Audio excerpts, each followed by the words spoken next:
السلام عليكم ورحمة الله وبركاته. إن الحمد لله والصلاة والسلام على رسوله النبي الأنبياء والمرسلين. أعوذ بالله من الشيطان الرجيم. بسم الله الرحمن الرحيم. فصل لربك وانحر إلى آخر الآية. وصلى الله على سيدنا ومولانا محمد وعلى آله وأصحابه وبارك وسلم.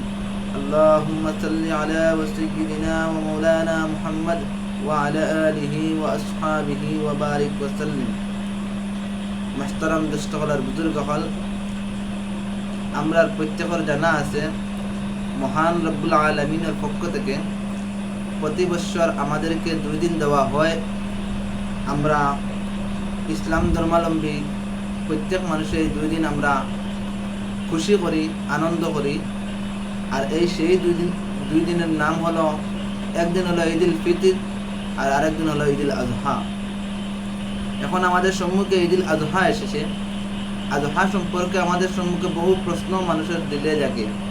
কিছু সংখ্যক মানুষের কুরবানি সম্পর্কে আলোচনা করে এবং মানুষদেরকে প্রশ্ন করে। আমার এক ভাই প্রশ্ন করেছেন, ঋণ থাকা অবস্থায় কুরবানি দেওয়া যাবে কি? এমত অবস্থায় কোরআন হাদিসে কি বলে? মহতরম দুস্থকলার বুজুর্গ হল, প্রশ্ন এটা বড় সুন্দর প্রশ্ন। আমাদের সমাজে বহু মানুষ আছে ঋণ থাকা অবস্থায় কুরবানি দেয়, কেউ আছে ঋণ নাই এরপরেও কুরবানি দেয় না। তাই আজকে এই প্রশ্নের ব্যাপারে আপনাদের সম্মুখে 2-4 মিনিট কথা বলবো ইনশাআল্লাহ। সর্বপ্রথম শরীয়তের মাসলা হইয়া থাকলো ওই জিনিস যে মানুষের ঋণ পরিশোধ করা হইল ফরজ আর কুরবানি দেওয়া হইল ওয়াজিব। একটার অর্থ হইয়া থাকলো আমরা প্রত্যেকের জানা থাকতো ওই জিনিস যে আমরা কুরবানি হলো ইসলামের এক গুরুত্বপূর্ণ ইবাদত। এটা সাহাবা کرام থেকে প্রমাণিত, অধিকাংশ ফিকহ মতো এটা ওয়াজিব। মাসলা হয়ে থাকলো কুরবানি হলো মুসলমানদের উপর ওয়াজিব। এখন ওয়াজিব কোন সময় হব? যেই সময় একজন মুমিনের উপর তার নিসাব অনুযায়ী তার মালের সম্পত্তি বছর হিসাব করিয়া যদি দেখা হয় নিসাবের পরিমাণ তার উপর সম্পদ ফাজিল আছে, সর্বাধিক আছে, তাহলে তার উপর কুরবানি ওয়াজিব। এখন মাত হইয়া থাকলো আমরা ঋণ থাকা অবস্থায় কুরবানি দেওয়া যাবে কি? দেখো মহতরম দর্শকদের বুজুর্গ হল,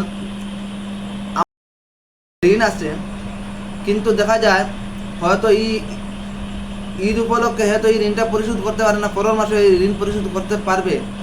তাহলে এই ঋণদারের উপরে যদি তাই বুঝবাই না আমি 1 মাসের ভিতরে ঋণ মারতে পারবো, তাহলে তাই ঋণ থাকা অবস্থায় কুরবানি দিতে পারবা। আর আমরা যদি তবে শরীয়তের মাসলা হইল ও কথা যে ঋণ যদি থাকে, যদি দেখা যায় তোমার কাছে 1 লাখ টাকা আছে আর তোমার ঋণ হইয়া থাকলো 40,000 টাকা, তখন আমরা যদি হিসাব লাগাইমো ও কথা আমরা 1 লাখের মধ্যে আমরা 40,000 টাকা ঋণ মারি লইলে আমার কাছে টাকা আর বাকি কত টাকা? দেখো আমরা যদি 40,000 টাকা ঋণ মারি দিই থাকবো আমরা কাছে 60,000 টাকা।